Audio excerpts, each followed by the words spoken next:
He was never ordained, never graduated from seminary. He couldn't preach like the scholars or write like the theologians.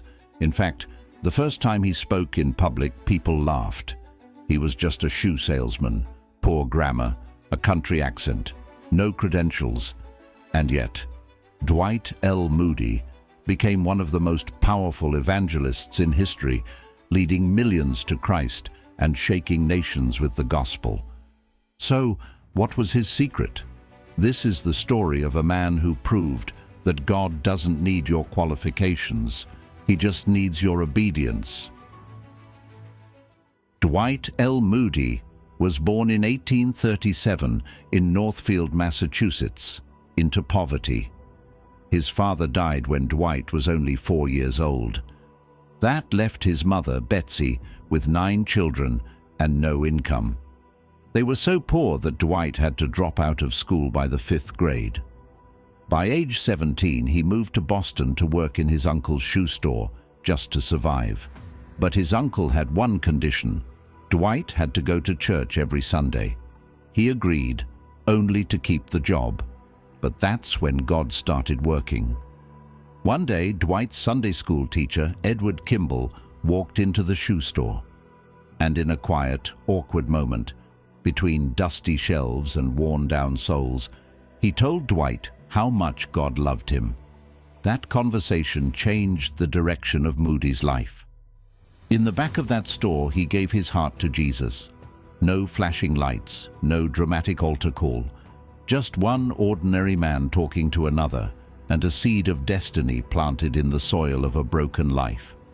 After giving his life to Christ, Moody wanted to do something. But there was one big problem. He wasn't good at preaching. His grammar was messy. He couldn't speak properly. People even told him to stop. He once said, "The world had yet to see what God can do with a man fully surrendered to him." And then he added, "By God's grace, I aim to be that man." He may not have had much, but he had a heart on fire. He started gathering poor children from Chicago's slums. He taught them the Bible, loved them, fed them. Eventually, he opened his own Sunday school, starting with just a few dozen kids. But soon that number grew into hundreds.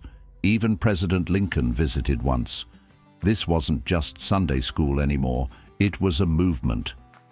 In 1871, the Great Chicago Fire ripped through the city, destroying Moody's church, his home, and nearly taking his life.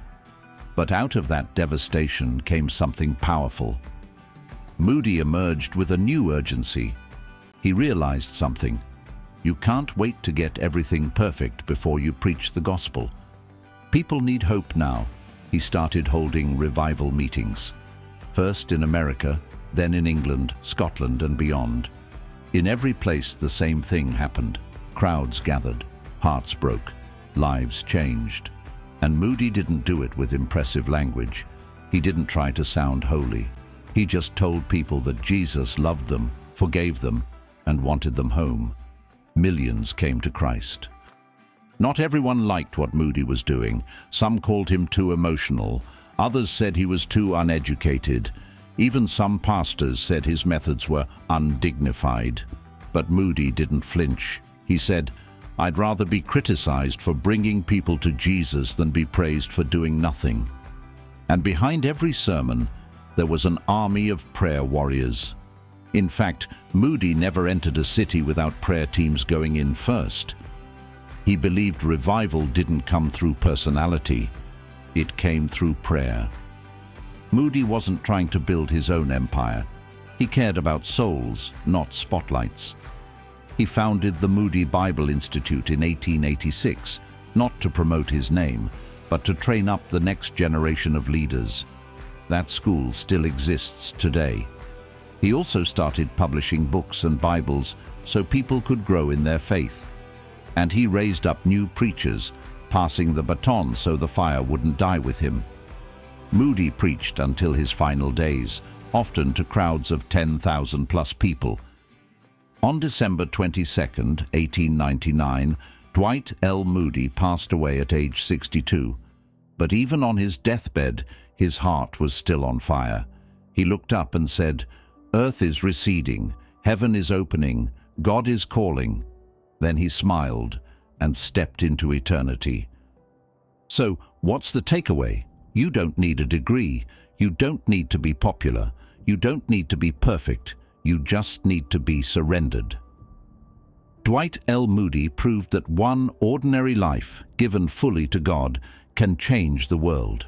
So the real question is, what could God do through you if you fully surrendered to Him?